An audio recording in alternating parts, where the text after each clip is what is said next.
En mi caso fue más el concebir una actividad no presencial, o sea que en nuestra propuesta lo que se planteó siempre fue hacer algo que se va a ver a través de la web, con lo cual todo el planteamiento o todo lo que tenía que enfocar era para hacerlo o para visionarse a través de la red, fácil. Yo tenía previsto desde el principio como actividad paralela a la exposición, era una pequeña representación teatral que a mí me hubiera encantado que fuera allí en la Casa Cervantes y a ser posible pues en el patio de la casa, que es pues un espacio muy teatral, un espacio que recuerda mucho a un corral de comedias y que hubiera permitido estar muy cerca a los actores con el público, pero coincidió la inauguración con el pico de la segunda ola y, claro, las circunstancias sanitarias pues impidieron llevar a cabo ese pequeño montaje. Nosotros teníamos preparados una actividad para jóvenes de secundaria y bachillerato que duraba 3 horas y que consistía en un taller de criptografía y además en un escape room en la casa museo para poder encontrar o para poder resolver cómo Miguel de Cervantes se convirtió en espía. Era actuar en la casa natal Cervantes dentro de la exposición Con descuido cuidadoso. Iba a actuar junto a otros compañeros como Pepa Zaragoza, como Ron Lalá, como Juan Alberto López, con la obra La Calderona. Bueno, pues yo tenía preparado hacer una representación teatral en el patio de la Casa Cervantes, la Casa Museo, donde iban personas del público a interactuar conmigo en la obra, porque es el estilo de teatro que hago yo siempre allí en la Casa Cervantes.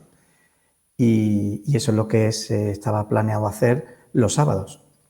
Cervantes a través del tiempo, que es un proyecto original con textos de Cervantes y música que recorre desde el barroco hasta el jazz, toda la historia de la música.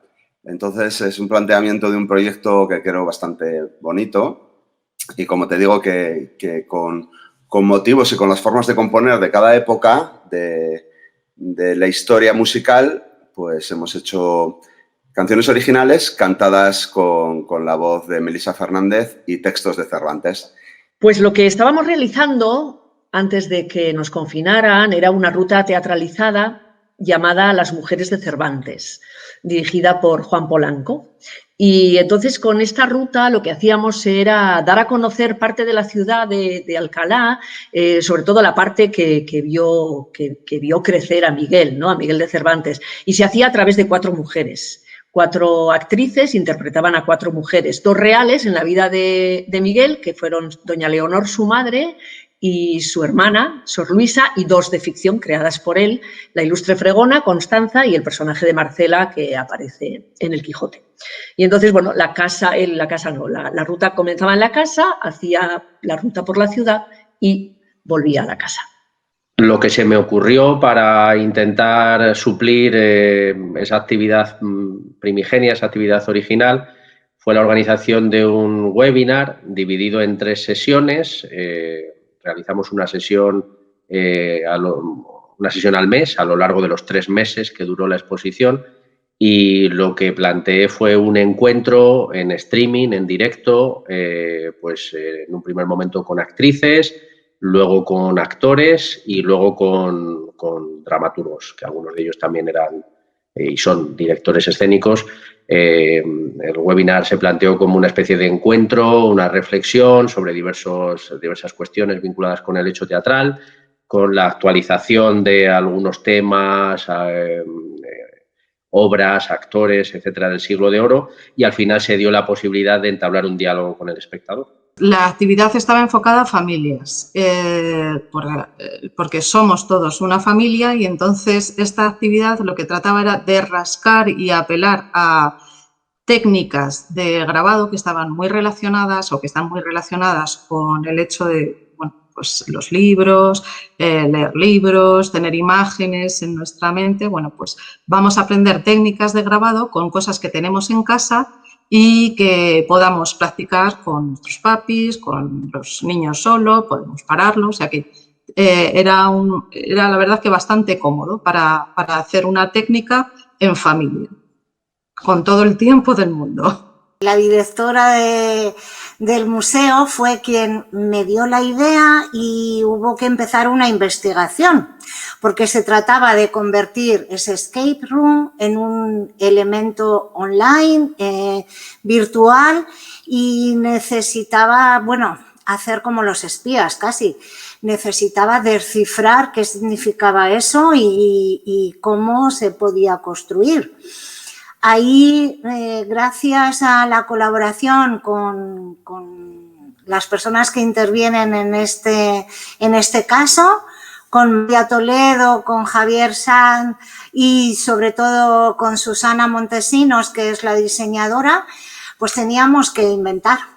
Y la verdad es que fue un proceso importante porque primero tuvimos nosotros que aprender a hacer y a resolver esos escape online y luego ya pudimos plantearnos cómo podíamos diseñar el nuestro. Y bueno, finalmente se tuvo que adaptar porque iba a ser una grabación conjunta, pero bueno, dada la situación COVID, lo que hicimos fue ir grabando cada compañía por separado. Pues al final, dándole vuelta a la cabeza y con la desesperación de la situación, porque veía que no sabía cuándo iba a volver a trabajar, se me ocurrió, con todo lo que tenía en casa, ver la posibilidad de montarlo en vídeo. Lo que pasa es que tenía que adaptar cosas, no ya solo el equipo técnico, tener una cámara, luces, sino también pensar cómo hacer los personajes, todos los personajes que salen. ¿Cuál era el problema? Que yo cuando lo representaba, yo hacía un personaje que era Sancho sin panza y las demás personas del público hacían de otros personajes. Claro, en este caso tenía que hacerlos todo y me tenía que diferenciar muy bien porque en la Casa Cervantes yo a cada personaje le daba un sombrero a cada persona que era el que caracterizaba al personaje. En este caso, al ser yo como única persona, pues eso era una complicación y tenía que ver cómo comerme la cabeza para que se vieran que eran personas distintas y que no se viera que siempre era yo. Y eso fue lo que hice, o sea, montarlo todo en vídeo, haciendo yo todos los personajes. Y entonces pues lo íbamos a hacer en el Museo Casa Natal de Cervantes, pero bueno, tras la pandemia, en la pandemia pues no hubo forma y pues la directora nos propuso grabarlo en stream y es lo que hicimos, con bastantes dificultades, por cierto, porque no es nada fácil ponerse en común, dos personas, una en Madrid y otra en Navarra, y incluso coincidir con la ropa, porque gracias a Dios teníamos la ropa del concierto en directo, cada uno donde nos pilló el estado de alarma y el confinamiento.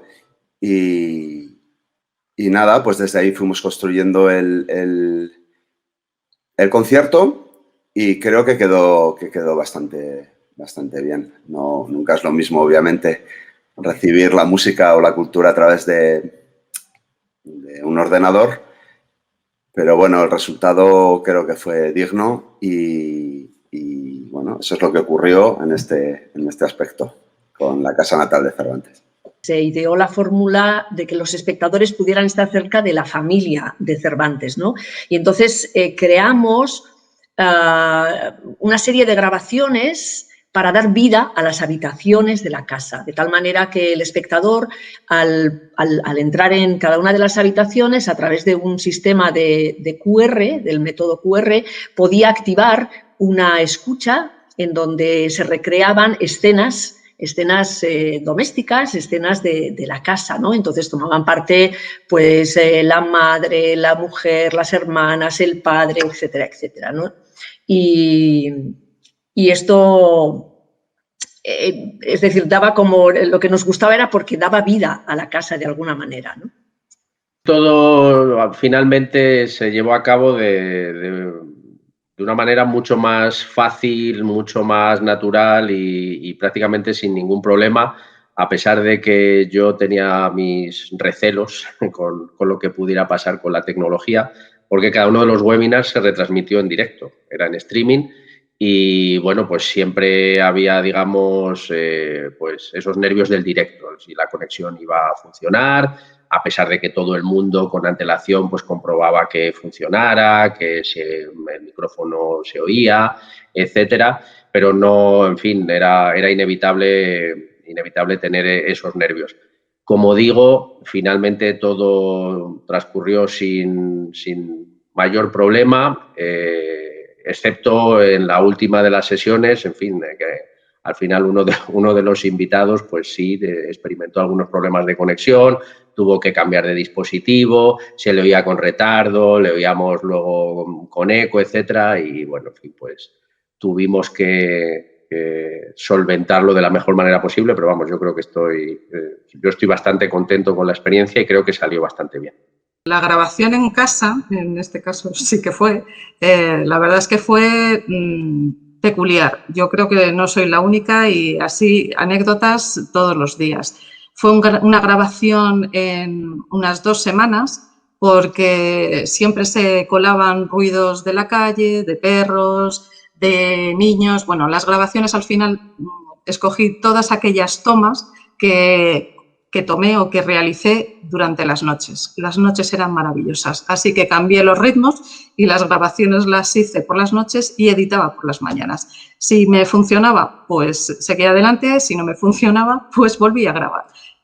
Nosotros desde el principio sabíamos que íbamos a partir de una actividad creada y diseñada online, con todo el entusiasmo que podíamos poner, pero queríamos que el museo también fuera algo dinámico dentro de la actividad. Y ahí fue nuestra sorpresa, porque sí pudimos desplazarnos al museo y grabar, y eso fue tremendamente divertido. Pues el rodaje fue muy bonito. La verdad que el rodaje fue muy bonito. Las personas encargadas fueron encantadoras, el técnico, el cámara, aportaron muchas ideas. Fui con el director, David Ottone, y intentamos mostrar un poco pues, el museo a la vez que íbamos haciendo las grabaciones de un par de momentos de la Calderona. Como anécdota, la verdad que graciosa, fue cuando hicimos un rodaje fuera del museo y bueno, yo ahí tenía que hacer una pequeña declamación, que se habían preparado unos versos que teníamos que decir los actores y bueno, yo empezaba a declamar y había gente pues que aplaudía o personas que se acercaban, que se metían en cámara, en fin. Pero fue muy bonito porque era como volver a estar junto al público y eso lo recuerdo con mucho cariño. Bueno, anécdotas son situaciones, porque claro, al no poder salir de casa, dices tú, bueno, a ver qué tengo aquí. Entonces te vas al trastero y empiezas a mirar. Y cuando empiezas a mirar, pues te das cuenta que, bueno, pues tengo este gorro, tengo tal, pero claro, no tengo un espacio, no tengo una escenografía. Jugué con el oscuro para intentar esconder todo lo que no tenía.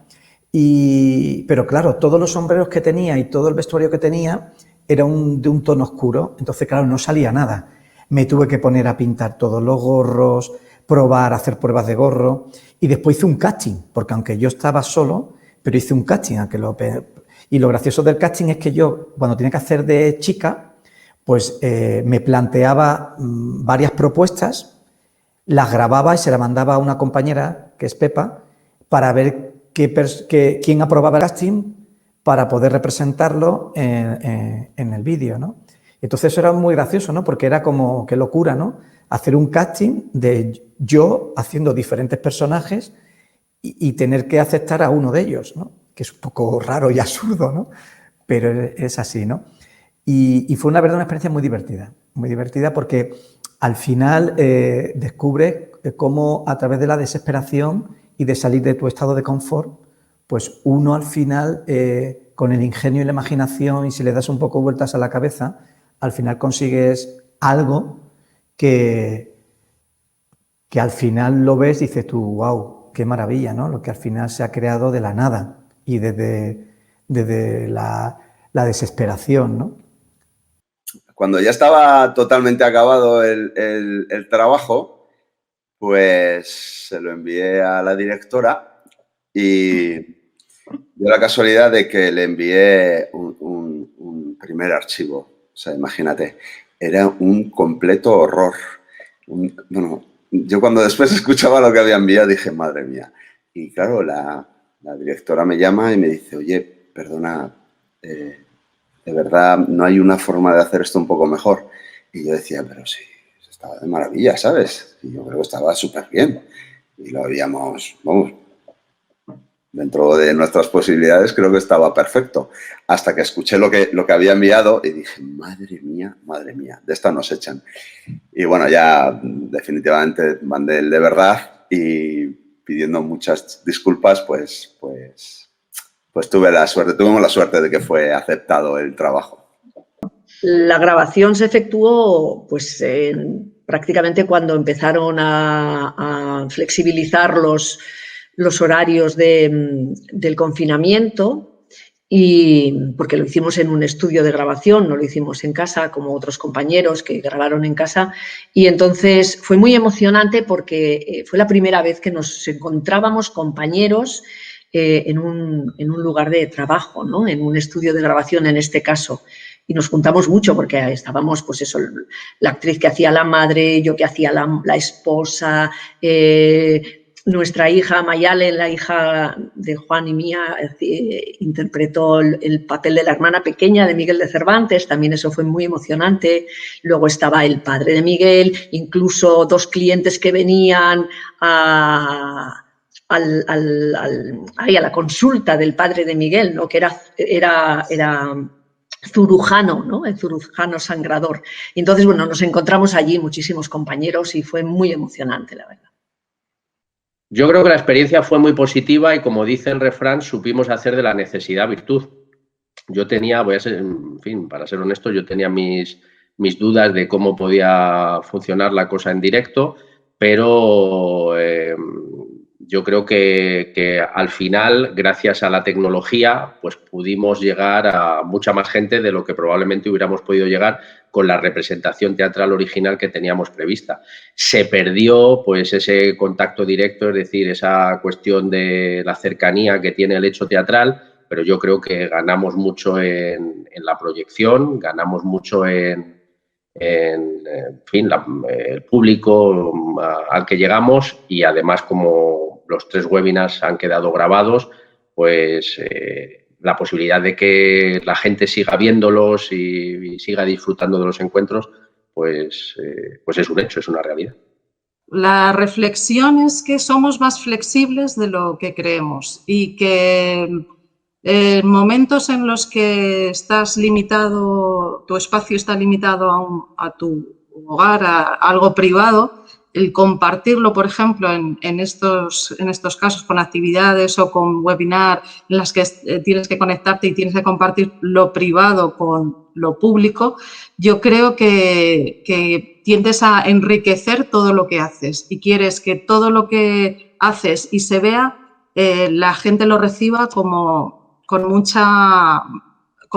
un gesto generoso por parte de todos, ¿no?